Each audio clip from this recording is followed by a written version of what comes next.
ఏం చదివావు చందు? నేనా? చాలా పెద్ద క్వశ్చన్ ఇది, ఎందుకంటే రెండు క్వశ్చన్లు అడుగుతారు. పెద్ద క్వశ్చన్ మన ఫీల్డ్ ఏంటి, నేను ఇంటర్వ్యూకి వచ్చాను. అంటే ఒక ఇన్ఫ్లుయెన్సర్ ఇంతవరకు వచ్చాడు అంటే ఏంటి అసలు ఆయన అని. చదివే అంటే చదువు in the sense inter complete చేశాను. ఇంటర్ అయిన తర్వాత డిఎఫ్టీ చేశాను, డిప్లొమా ఇన్ ఫిల్మ్ టెక్నాలజీ. ఇంక ఇంటర్ తర్వాత బీటెక్ లేని మనం కాదులే, మనం సినిమాలే ఇంకా అదే చదువుదాం అని చెప్పి డిఎఫ్టీ చేశాను. అండ్ దాని తర్వాత దేవదాస్ కనకాల గారి దగ్గర ఆయన ఇన్స్టిట్యూట్లో ఒక 2 years ఉన్నాను. సో జీవితాన్ని చదివానండి. చాలా పెద్ద మాట, చాలా పెద్ద చదువు కూడా. మా సార్ దేవదాస్ కనకాల గారు, సుమాల్ మావే గారు, ఆయన సగం జీవితం నేర్పించాడు నాకు. ఒక మైండ్ సెట్ ఉంది, ఒక క్యారెక్టర్ ఉంది అంటే ఆయనదే.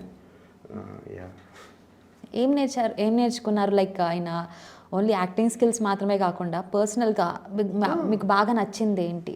ఎవ్రీథింగ్. అంటే ఆయనలో నచ్చింది ఒక హీరో మాట ఆయన. ఫస్ట్ థింగ్ అంటే మన స్క్రీన్ మీద చూస్తాం కదా, నేను అలా డైరెక్ట్గా చూసాను అనమాట ఆయన్ని. ఒక హీరో మాట. హీరో ఇన్ ద సెన్స్ ఏదో పెద్ద ఇలా అని కాదు, అంటే ఆయన థింకింగ్ కానీ, ఆయన వే ఆఫ్ యాక్షన్స్ కానీ, అంటే రెగ్యులర్ మోడ్లో ఉండవన్నమాట. బాగుంటాయి అన్నమాట. అంటే ఏదైనా మొహం మీద మాట్లాడతాడు, బాగుంటుంది ఆయనతోని. అంటే కమర్షియాలిటీ ఉండదు. ఐ కాంట్ ఎక్స్ప్లెయిన్ ఇంకా అంతకన్నా. అంటే నేను ఫీల్ అవుతాను కానీ ఆయన గురించి. అంటే బుక్ మా సార్కి ఏంటంటే, మీరు ఒక 10 rupees ఇచ్చారనుకోండి, అలా ఒక 10 rupees అలా 100 rupees అయ్యే వరకు ఉంటే ఒక బుక్ కొనుక్కొని తెచ్చుకుంటాడు. ఆయనకు పెద్ద ఒక ఫ్లాట్ అంతా లైబ్రరీ ఉంది ఆయనకి. నిరంతరం చదువుతూ ఉంటారు, ఎన్ని పక్కనోడికి చెప్తూ ఉంటారు. సో ఆయన గురించి అంతా చెప్తే తక్కువే.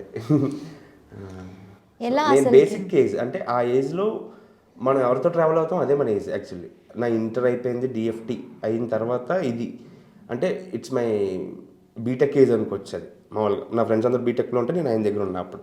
ఆ టైంలో మనకి ఎవరో ఎలా పరిచయం అవుతారు, మనకు అప్పుడు ఫామ్ అయ్యే బ్యాచ్ బట్టి మన క్యారెక్టర్ కానీ మన వే ఆఫ్ లైఫ్ కానీ ఉంటుంది ఆ బీటెక్ సరౌండింగ్స్లో, అదే ఆ ఏజ్లో.